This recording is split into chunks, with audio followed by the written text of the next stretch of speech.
Kemudian anda turn on-kan tools sebagai create images. Kali ni saya tukar arahan sikit. Hasilkan juga dengan menggunakan gambar ini, sila hasilkan infografik. So kita tak perlu nak save ke local drive dan itulah. Ini satu trik lah, trik productivity.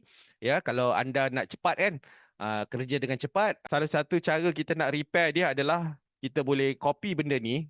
Katalah kita cuba kita rawatkan dia.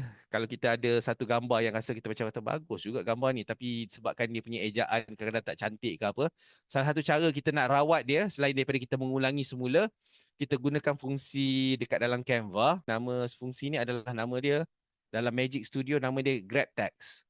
Ya, gunakan Grab Text dan pilih-pilih, dan anda boleh gunakan sistem. Okey, dia dah tanda dah mana kawasan yang kita nak repair. So bila pakai desktop site, cuba tengok dia boleh bagi tak. Ataupun satu lagi cadangan saya, pakai email login yang lain lah. Begitulah teknik dia. Orang kata nak berjimat lah kan.